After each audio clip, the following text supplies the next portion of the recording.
Movie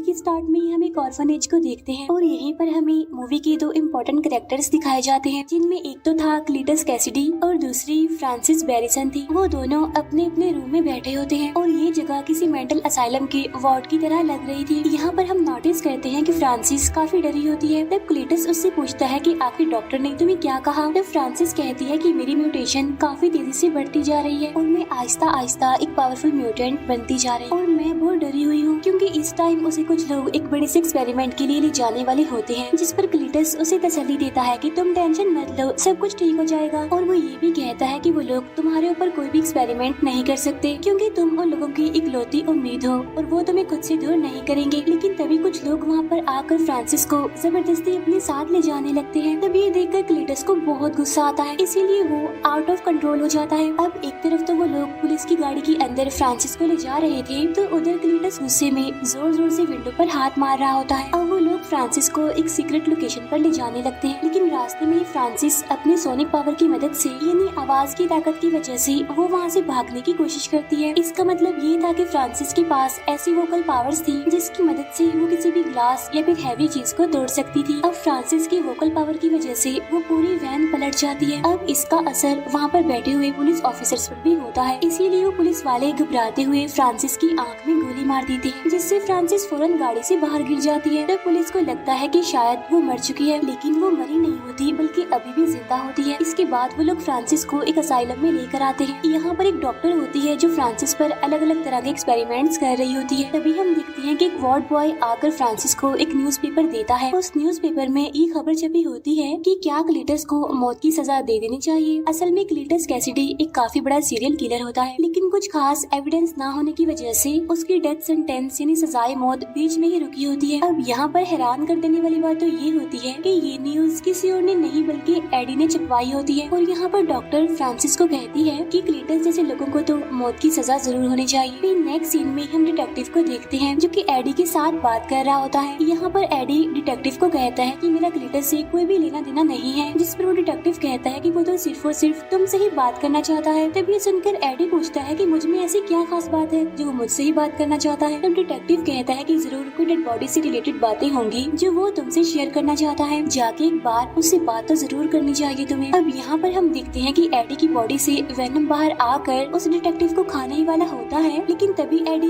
venom को रोक लेता है। इसके बाद वो दोनों यानी एडी और वेनम वॉशरूम में चले जाते हैं, जहाँ अंदर जाकर ये दोनों बातें करने लगते हैं। तभी वहाँ बैठी एक लेडी और डिटेक्टिव इनकी बातें सुन रहे थे। इन बातों में वेनम एडी को कहता है कि हमें सिटी के अंदर जाकर सिटी को प्रोटेक्ट करना चाहिए, और यहाँ पर हम लोग बैठकर सिर्फ और सिर्फ बातें कर रहे हैं। अब यहाँ पर अगर देखा जाए तो वेनम एडी की इंसल्ट कर रहा होता है और साथ साथ उसे चिढ़ाता भी है, जिस पर एडी उसे कहता है कि वेनम तुम्हें मेरी रिस्पेक्ट करनी चाहिए, मैं तुम्हारा होस्ट हूँ, तो कम से कम इस बात की तो इज्जत रख लो। इसके फौरन बाद एडी यानी वेनम क्लीटस से मिलने के लिए एग्री हो जाता है। इसके बाद एडी क्लीटस से मिलने के लिए एक जेल में आता है। अब यहाँ पर उन दोनों के बीच बातें होने लगती है। यहाँ पर एडी क्लीटस से पूछता है कि आखिर तुम्हें मुझसे क्या चाहिए, तुमने मुझे यहाँ पर क्यों बुलवाया है। तब क्लीटस कहता है कि तुम्हें मेरे फैंस के लिए एक न्यूज को प्रिंट करना होगा और इसके बदले में मैं तुम्हें एक एक्सक्लूसिव इंटरव्यू दूंगा, और इस इंटरव्यू में मैं तुम्हें अपने सारे सीक्रेट्स बता दूंगा कि आखिर मैंने जितने भी मर्डर्स किए हैं उनके पीछे क्या राज है और वो डेड बॉडीज कहाँ पर हैं। तब एडी उससे पूछता है कि आखिर इस पूरे काम के लिए तुमने मुझे ही क्यों चुना। तब जवाब में क्लीटस उससे कहता है बिकॉज आई लाइक यू। अब यहाँ पर क्लीटस एडी को वही न्यूज प्रिंट करने के लिए कहता है जो फ्रांसिस ने कुछ दिन पहले ही पढ़ी होती है, और जब एडी वहाँ से जाने लगता है तो क्लीटस उसे रोक लेता है और उसका ध्यान दीवार पर बनी कुछ शेप्स पर कर देता है। वहाँ पर कुछ मैसेजेस भी लिखी होती हैं, साथ साथ कुछ कब्रें भी बनी होती हैं, जिसे देखकर एडी वहाँ से आगे निकल जाता है। जाते जाते क्लीटस एडी को कहता है कि प्लीज मुझे भूल मत जाना, और जब एडी बाहर आता है तो वो डिटेक्टिव उससे पूछता है कि आखिर तुम्हें क्लीटस ने क्या कहा, जिस पर एडी सारी बात छुपाते हुए उसे कहता है कि अभी तक उसने मुझे कुछ भी नहीं कहा, लेकिन मेरी इंक्वायरी अभी भी उस पर जारी है, और वैसे भी इस तरह की चीजों का पता लगवाने के लिए थोड़ा टाइम तो लगता ही है। फिर एडी अपनी बाइक पर बैठकर वहाँ से निकल जाता है। घर आने के बाद वेनम एडी की हेल्प करता है दीवार पर बनी उन सारी डायग्राम्स को डिकोड करने के लिए।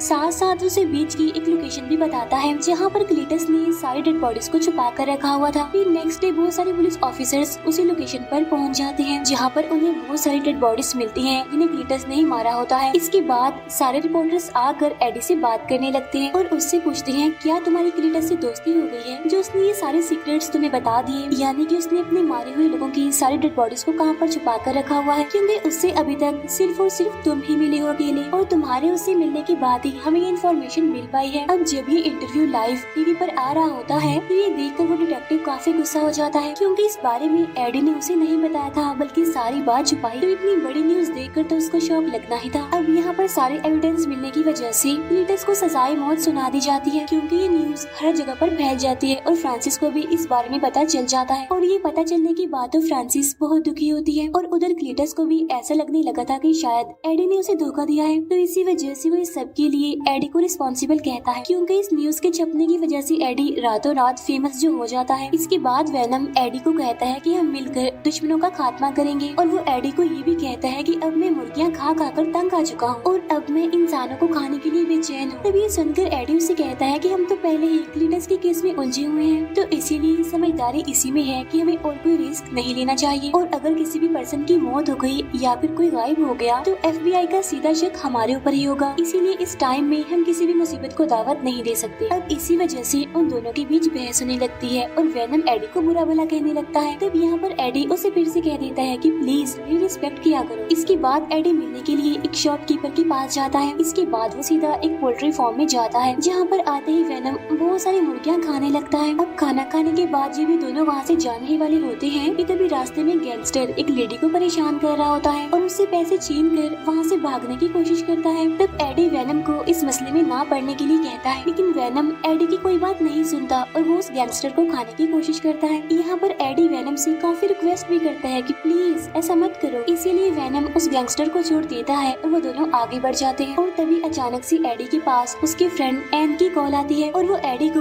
मिलने के लिए बुलवाती है, इसीलिए एडी भी उससे मिलने के लिए एग्री हो जाता है। अब जब वो दोनों मिलते हैं तो यहाँ भी अंदर ही अंदर वेनम एडी से बातें कर रहा होता है। तो ये देखकर एन को भी पता चल जाता है कि एडी अंदर ही अंदर वेनम से बातें कर रहा है। तो इसीलिए एन एडी से पूछती है क्या वेनम अभी भी तुम्हारे साथ ही है, जिस पर एडी कहता है कि नहीं वेनम तो मर चुका है। तभी एन एडी को बताती है कि मेरी एंगेजमेंट हो गई है। तभी देखकर एडी थोड़ा सा इमोशनल हो जाता है और तभी एन एडी से कहती है हे वेनम कैसे हो, और मैं जानती हूँ कि तुम इस टाइम भी एडी के अंदर ही हो, तो इसीलिए प्लीज एडी का ख्याल रखना। तभी सुनकर एडी काफी हैरान हो जाता है और अपनी बाइक पर बैठकर अपने घर के लिए जाने लगता है, जहाँ पर वेनम एडी को समझाता है कि तुम इन छोटी छोटी बातों पर दुखी नहीं होना चाहिए क्योंकि हम तो बड़े कामों के लिए बने हैं ना। तब एडी उसे कहता है कि तुम्हें किसी से प्यार नहीं हुआ ना, इसीलिए तुम मेरी फीलिंग्स को नहीं समझ सकते। फिर नेक्स्ट डे हम देखते हैं कि वेनम खुद ही अपने लिए खाना बना रहा होता है और यहाँ पर वेनम एडी को एक स्ट्रॉन्ग सा ब्रेकफास्ट लेने के लिए कहता है क्योंकि जब तक एडी नहीं खाएगा तब तक वेनम को भी कुछ नहीं मिलेगा। और तभी हम यहाँ पर देखते हैं कि उनके पास एक लेटर आया होता है और ये लेटर क्लीटस का होता है, जिसमें क्लीटस एडी को कह रहा होता है कि तुम्हारी वजह से मुझे मौत की सजा हो रही है। साथ ही साथ क्लीटस उसमें अपने पुराने बुरे कामों में लिखकर बता रहा होता है कि अगर मैं पैदा ही न होता तो मेरी ग्रैंड मदर को कौन मारता, साथ साथ मेरी मदर को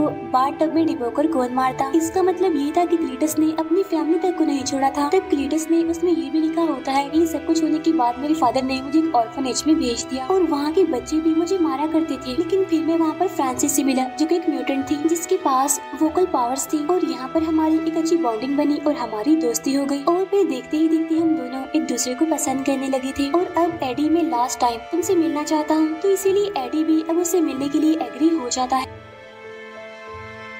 इसके बाद में हम देखते हैं कि एडी उससे मिलने के लिए जेल में जाता है, जहाँ पर क्लीटस एडी को बताता है कि मैं हमेशा से एक फैमिली के लिए तरसता रहा, जिस पर एडी कहता है कि हाँ अपनी ग्रैंड मदर और अपनी माँ को मारने की बात ऐसा तो होना ही था। यहाँ पर क्लीटस उससे कहता है कि अगर मुझे मौत की सजा हो गई तो मेरी मौत की रिस्पॉन्सिबल कोई और नहीं बल्कि तुम होगी। साथ साथ वो एडी को ये भी कहता है कि एडी तुम इंसानियत पर एक धब्बा हो। असल में ये क्लीटस की एक चाल होती है क्योंकि वो एडी को गुस्सा दिलाने की कोशिश कर रहा था और यही वजह होती है कि वेनम को भी उस पर गुस्सा आने लगता है, इसीलिए वो एडी के पेट से निकलकर क्लीटस को मारने लगता है। लेकिन अब क्योंकि क्लीटस काफी चालाक होता है, इसीलिए उसके हाथ को पकड़कर उस पर बाइट कर लेता है। लेकिन तभी वहाँ पर गार्ड आकर उनकी लड़ाई छुड़वा देता है। इसके बाद जब एडी वहाँ से जाने लगता है तो क्लीटस उससे कहता है कि खून का टेस्ट मैंने पहले भी किया है, लेकिन तुम्हारा खून तो बिल्कुल अलग है। अब तभी हम देखते हैं कि जब क्लीटस ने एडी को काटा था तो उसके सिम्बियोट का थोड़ा सा पार्ट क्लीटस के अंदर ही रह जाता है। इसके बाद हम देखते हैं कि जब एडी अपने घर पहुंच जाता है तो वेनम उससे माफी मांगता है कि मुझे ऐसा नहीं करना चाहिए था, जहाँ पर एडी उसे समझाता है कि तुम्हारा खुद पर कंट्रोल होना चाहिए और अगर तुमने क्लीटस को मार दिया होता तो उसकी मौत का सीधा इल्जाम मेरे ऊपर ही आता, जिसकी वजह से बहुत बड़ा मसला बन सकता था। अब यहाँ पर उन दोनों के बीच एक बार फिर से बहस हो जाती है और वो दोनों एक दूसरे को बुरा भला कहने लगते हैं। एक बोलता है कि मैं तुम्हें झेल रहा हूँ तो दूसरा बोलता है कि मैं तुम्हें बियर कर रहा हूँ। तब यहाँ पर वेनम एडी को कहता है कि तुम एक लूजर थे, मैंने आकर तुम्हें बचाया, तुम्हें एक नई पहचान दी और जब से क्लीटस का केस तुम्हारे पास आया है तुम तो फेमस हो गए। तब ये सुनकर एडी को काफी गुस्सा आ जाता है और वो वेनम को वहाँ से जाने के लिए कहता है। इसी वजह से वेनम को भी काफी गुस्सा आ जाता है और वो घर में तबाही मचा देता है। अब फाइनली यहाँ पर वेनम एडी की बॉडी को छोड़कर वहाँ से निकल जाता है। वहाँ से जाते जाते वो एडी की बाइक को भी तोड़ देता है। नेक्स्ट सीन में हम क्लीटस को देखते हैं जिसे डेथ सेंटेंस यानी सजाए मौत सुना दी गई थी और जब वो लोग उसे इंजेक्शन लगाकर मारने ही वाले होते हैं, लेकिन तभी उस इंजेक्शन और बॉडी में होने वाली रिएक्शन की वजह से वो छोटा सा सिम्बियोट का टुकड़ा क्लीटस की बॉडी से कनेक्ट कर जाता है, जिसकी वजह से आहिस्ता आहिस्ता नया सिम्बियोट पैदा होता है और वो होता है दी कार्नेज। अब देखते ही देखते कार्नेज अपनी फुल फॉर्म में आ जाता है, जिसे देखकर वो सारे लोग काफी डर जाते हैं और वहाँ से चिल्लाते हुए भागने की कोशिश करते हैं। यहाँ पर हम देखते हैं कि कार्नेज दिखने में काफी बड़ा, काफी भयानक और बहुत ज्यादा पावरफुल है। इसके बाद कार्नेज देखते ही देखते सारे पुलिस ऑफिसर्स को खा लेता है और कैदियों को वहाँ से छुड़ाकर निकाल देता है। नेक्स्ट सीन में हम देखते हैं एडी को जो टीवी देख रहा था और वहाँ पर उसे पता चलता है कि क्लीटस जेल से एस्केप कर गया है। तब इस वजह से एडी काफी हैरान और काफी परेशान हो जाता है और तभी वहाँ पर एडी से मिलने के लिए वो डिटेक्टिव आता है और वो इस सारे इंसिडेंट का रिस्पॉन्सिबल एडी को कहता है, जिस पर एडी कहता है कि नहीं, मैं तो इस बारे में कुछ नहीं जानता कि आखिर क्लीटस वहाँ से कैसे भाग गया, इसीलिए तुम इसका रिस्पॉन्सिबल मुझे नहीं कह सकते। तभी सुनकर वो डिटेक्टिव कहता है कि वो सिर्फ और सिर्फ तुमसे मिला है, तो क्या पता उसे वहाँ से आजाद करने में तुम्हारा ही कोई मास्टर प्लान हो। उधर हम देखते हैं कि वेनम एक एक करके बॉडीज को रिचेंज कर रहा होता है क्योंकि उसे अपने मुताबिक कोई सूटेबल बॉडी नहीं मिल रही थी। इसके बाद वो एक लड़की को पोजेस करके एक पार्टी में चला जाता है जहाँ पर सभी लोगों ने अलग अलग तरह के कॉस्ट्यूम पहन रखे थे और वहाँ पर एक हैलोवीन पार्टी जैसा माहौल होता है जहाँ पर सभी को लगता है कि वेनम ने भी एक कॉस्ट्यूम पहना हुआ है जिसमें वो काफी स्मार्ट लग रहा है और साथ साथ साइज में काफी बड़ा भी, इसीलिए सभी लोग उसकी तारीफ करने लगते हैं। फिर हम क्लीटस को देखते हैं जो कि गाड़ी चुराकर भाग रहा होता है। अब जिस तरह से वेनम एडी से बात किया करता था वैसे ही यहाँ पर कार्नेज क्लीटस से बातें कर रहा होता है और वो कहता है कि अभी तक दुनिया में सिर्फ एक ही सिम्बियोट है और वो है वेनम, और अगर हम दोनों मिलकर उसे खत्म कर दें यानी वेनम को खत्म कर दें तो पूरी दुनिया पर हमारा ही राज होगा। जिस पर क्लीटस कहता है कि सबसे पहले मुझे अपनी पार्टनर यानी फ्रांसिस को आजाद करवाना है क्योंकि मैं उससे बहुत प्यार करता हूँ और वो मेरे साथ होनी चाहिए। तभी ये सुनकर कार्नेज भी उसकी बात पर एग्री करता है। उधर पार्टी में वेनम काफी एंजॉय कर रहा होता है, डांस कर रहा होता है और इवन वो कंपटीशन भी जीत जाता है। वहाँ पर वेनम एक स्पीच भी देता है लेकिन वो एडी को काफी मिस कर रहा होता है। फिर एडी उसी ऑर्फनेज में पहुँचता है जहाँ पर क्लीटस रहा करता था, जहाँ उसे दीवार पर CK+FB लिखा हुआ दिखाई देता है। तब एडी डिटेक्टिव को कॉल करके उसे इस बारे में इन्फॉर्म करता है कि मैं उस ऑर्फनेज में हूँ जहाँ पर क्लीटस रहा करता था। तब यहाँ पर डिटेक्टिव उससे पूछता है कि आखिर FB का मतलब क्या है। तब एडी उसे बताता है कि FB का मतलब फ्रांसिस बैरिसन है। तब ये सुनकर वो डिटेक्टिव कहता है कि हमारे कुछ लोग फ्रांसिस को एक बड़े एक्सपेरिमेंट के लिए ले जा रहे हैं। यहाँ पर वो डिटेक्टिव उस इंसिडेंट की बात कर रहा होता है जो पुलिस ऑफिसर ने फ्रांसिस पर गोली चलाई थी, लेकिन उस डिटेक्टिव को ये बात पता नहीं होती कि फ्रांसिस बैरिसन अभी जिंदा है।